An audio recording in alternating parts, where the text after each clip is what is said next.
Have you ever felt just, well, stuck, frustrated, or like learning English is just this massive uphill battle? If that sounds like you, then you are definitely in the right place today. We're about to take a really deep dive into how you can learn English fast, specifically in 2025. And look, this isn't just theory. Think of it as your shortcut to confidence to fluency.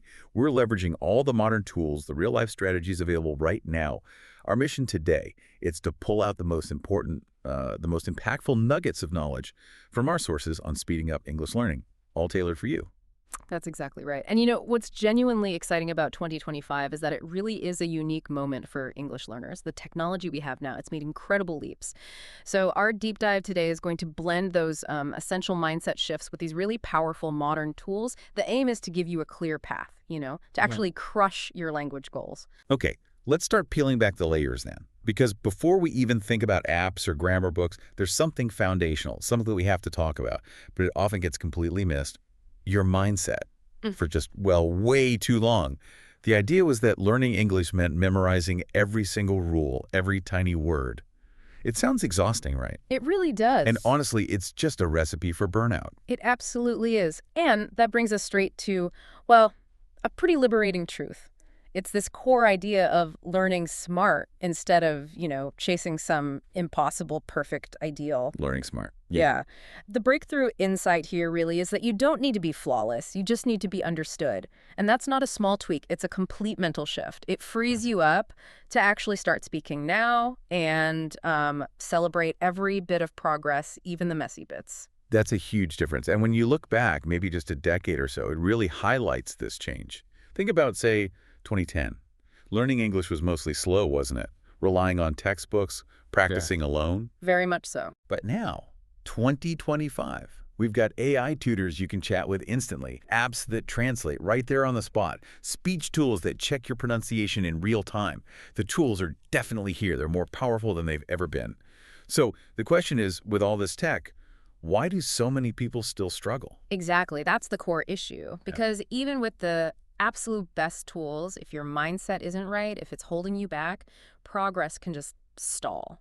The foundational belief, the sort of number one rule we pulled from the sources, is actually simple, but powerful. It's this: you can learn English fast. Really embracing that, internalizing that mental shift, that's the critical first step. Everything else we talk about today builds on that. Right. And speaking of building, you need direction.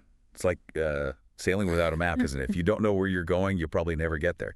Which is why setting really clear goals for 2025 is just non-negotiable for your English journey. Totally. Those goals act as your compass. They guide your whole learning path. So first step, figure out your purpose. Why are you doing this? Is it for a job, study, travel, making friends? Okay, the why. Exactly. Then Right. second, get specific. Don't just say, oh, I want to speak English. Make it concrete. Something like, I want to be able to hold a 5-minute conversation with a native speaker about my hobbies by June 2025. See the difference? It's clear, yeah. And finally, you take that big goal and you break it down. Smaller steps. Daily targets, weekly targets, monthly targets. Makes it manageable. I love how actionable that is. And our sources even gave a great example plan you could adapt, like maybe January and February, focus on learning, say, 20 new words a week, solid vocabulary building. Then March, challenge yourself, start speaking 10 minutes every day. April, maybe try watching one English TV show episode completely without subtitles. Push yourself a bit. Good step. And here's a great pro tip they shared. Physically, write down your specific goal. Put it somewhere you see it every single day, your desk, your mirror, whatever. That constant visual reminder, it's actually incredibly powerful for keeping you on track. Okay, so goals are set. Let's talk about the actual building blocks now. Vocabulary. It's the foundation, no question. But here's the really reassuring part, and this is a bit of a game changer. You absolutely do not need thousands and thousands of words to start speaking and actually communicate. That's such a liberating insight, isn't it? The old way was just endless lists. Forget that. The modern 2025 method is totally different. First, use the tech. AI-powered apps like LingQ, Memrise, Anki, they use spaced repetition. It's smart, shows you words right when you're about to forget them, embeds them deep, super effective. Spaced repetition, got it. But here's maybe the most impactful strategy. Learn vocabulary in chunks, phrases. So something like, could you help me with? Is way more useful, more natural than just learning the word help in isolation. Right, context is key. Exactly. And get this, the top 1,000 most common English words, they actually cover something like 85% of everyday conversation. Wow, 85%. That's It huge. is. So instead of just learning the word coffee, learn the phrases you'll actually use. Can I have a coffee, please? Or I drink coffee every morning. That's real world application straight away. That feels so much more achievable Yep. and practical. So a good daily routine might be, what, like 15 minutes of focused vocabulary practice? And then, this is key, immediately try to use maybe 5 of those new words or chunks in actual sentences you create yourself. Perfect. Immediate application reinforces the learning like nothing else. Okay, vocabulary covered. Now, pronunciation. This is a big one for a lot of people. We've all heard it, maybe even felt it when your pronunciation is off. It can make you hard to understand, and that's frustrating. Oh, definitely. It's a common hurdle. But, and here's the good news, fixing it, or at least improving it significantly, is genuinely easier now in 2025 than it ever has been before. The tools are amazing. The accessibility is transformative, really. For instance, you can use Youglish. Fantastic website. You type in a word, it shows you clips from YouTube where native speakers actually say that word in context. Oh, cool. Real people, real situations. Exactly.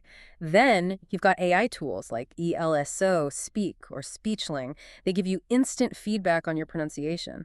It's like having a little vocal coach right in your pocket. And a really simple but effective practice. Record yourself speaking, just for a minute, daily. Then listen back and compare it to how native speakers sound. Ooh, that takes guts, but I can see how useful that would be. It really is. And another crucial thing, beyond just individual sounds, is learning stress and intonation. English isn't flat, you know. It has rhythm, music, certain words get emphasized, your voice goes up and down. Like the difference between present as a gift and present to give something. Precisely. Getting the hang of that rhythm, knowing which word to punch a little, makes a massive difference in how understandable you are, even if your vocabulary is still developing.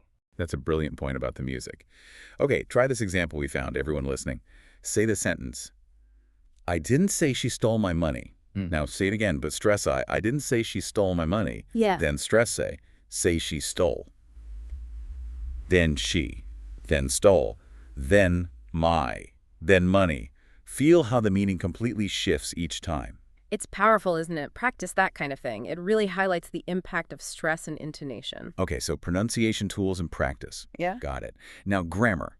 Here's a common trap, a big mistake we really want you to avoid. So many people waste months, honestly, sometimes years, just studying grammar rules before they even try to speak. Please don't do that. Seriously, don't. The goal isn't perfect grammar right out of the gate. It's functional grammar, enough to communicate effectively. So the fast approach. Focus on the basic sentence pattern first. Subject plus verb plus object, simple structure. Then prioritize the main tenses, present, past, future. Get those down first. And crucially, this is so important, learn grammar by speaking it, by using it, not just reading about it in a book. Okay, learn by doing. So how does that work practically? Like right now? It can be really simple. Take one common verb, let's say eat. Now, just practice saying simple sentences with it in those 3 main tenses. So you'd say out loud, I eat pizza. Simple present, I ate pizza. Simple past, I will eat pizza. Simple future. Ah, I see. Just drilling that basic pattern through speaking. Exactly. It builds that foundational structure in your brain through direct application. Quick and effective. All right, moving on to listening. This isn't just about, letting English wash over you passively. Active listening actually trains your brain to start thinking in English more naturally. That's a huge step towards real fluency. Yeah, and the ways you can practice immersive listening in 2025 are fantastic. You can watch YouTube channels made specifically for learners, English Addict, English with Lucy, there are loads of great ones. Or listen to news programs designed for learners. They often speak a bit slower, clearer. VOA Learning English, BBC Learning English are good examples. Slow news. That's a good idea. Another great hack, just play English audio in the background when you're doing other things. Cooking, walking, commuting. Let your brain absorb the sounds and rhythms. And definitely check out Netflix with the Language Reactor expansion. It's a browser add-on. It shows you subtitles in English and your native language at the same time. Brilliant for learning in context while you watch something enjoyable. That sounds incredibly useful. Okay, here's a direct challenge for you listening right now. Try watching just 5 minutes of English content, a show, a YouTube clip every day without any subtitles at all. Just try it. Push your comfort zone a bit. It's amazing what your brain starts to pick up when you force it to. All right, this next point might be the single biggest secret, the most powerful accelerator we found in all the source material. You ready? The faster you start speaking, yes, speaking, the faster you will learn English, period. That really is the core truth. Don't wait for perfection. The real learning, the rapid progress, happens when you actually open your mouth and try. But I could hear people thinking, easier said than done, I'm scared. How do you get over that fear? Totally understandable fear. But there are concrete ways around it. Start small. Speak to yourself, seriously. Describe what you're doing out loud. Okay, I'm making coffee now. I need to wash the dishes. Feels weird at first, but it works. Narrate your life. Exactly. Then join free speaking groups online. Zoom, Facebook, there are tons out there if you look. Low pressure, everyone's learning. Use language exchange apps, Hello Talk, Tandem. Connect with native speakers who want to learn your language. It's a win-win. And crucially, drill this into your head. Mistakes are not failures. They are just data. Mistakes mean you're trying. Mistakes are learning. Embrace them. Such an important mindset shift. Okay, to get you started, like right this second, try this little mini role play starter. Just say it out loud. Yeah. Hi, my name is your name. Nice to meet you. Where are you from? Just practicing that simple exchange, hearing your own voice say it, can build a surprising amount of confidence. Now, speaking is definitely king for speed, but reading and writing are still really important, right? They kind of round out your skills. Absolutely. They're complementary. They help cement everything you're learning through listening and speaking. Develops the whole skill set. For reading, start simple. Graded readers, children's books maybe, just commit to reading, say, 1 or 2 paragraphs a day. And when you read, highlight new words. Make a note of them. Review them later. Active reading. Okay, manageable chunks again. What about writing? Same principle. Keep it simple and consistent. Maybe keep a journal. Write just 3 sentences about your day in English. That's it. Use tools like Grammarly. It's an AI writing assistant, checks your grammar and spelling. Great for catching mistakes instantly. And another easy thing, practice writing comments on social media, but do it in English. Small, consistent efforts add up hugely over time. Right, little bits, often. Okay, so to really accelerate things, the sources talk about creating an English world around you. Immersion, making English just a constant, natural part of your life, even if you don't live in an English-speaking country. Yeah, it's about tricking your brain, basically. Constant exposure. Simple hacks. Change your phone's language setting to English. It forces you to navigate in English. Follow English-speaking influencers or accounts on social media, people you're actually interested in, sports stars, artists, chefs, whatever. Label things in your house. Stick little notes on your fridge, your chair, your window. Sounds basic, but it helps. Visual cues everywhere. Exactly. And maybe the most crucial immersion hack for really breaking through, actively try to think in English. Instead of thinking in your native language and then translating, try to formulate the thought directly in English. That's a big mental leap, but it's where fluency starts to really take root. That makes sense. It forces your brain to operate in the language. Yeah. Okay, we really are pretty fortunate, aren't we? Coming back to where we started, learning English in 2025 is genuinely faster, more accessible, mainly because of the tech. It's a completely different ballgame now. The power you have at your fingertips is just astonishing, really. You should absolutely be experimenting with tools like ChatGPT. You can practice real conversations with an AI anytime about anything, no judgment, DeepL or Google Translate. Indispensable for quick understanding when you hit a word or phrase you don't know. There are AI flashcard generators now that build custom vocabulary decks for you instantly based on text you give them. And those speech-to-text tools we mentioned, great for checking pronunciation on the fly, instant feedback. These tools are like your English learning superpowers for 2025. Use them. Okay, so we've got the mindset, the goals, the strategies for vocab, pronunciation, grammar, listening, speaking, reading, writing, immersion, the tech. Wow, that's a lot. But all of this relies on one crucial thing for long-term success: staying motivated. That's the fuel, right? Absolutely. That's what keeps you going when it feels tough. So how do you keep that motivation tank full? Well, first, track your progress. Seriously. Keep a log, use an app, whatever.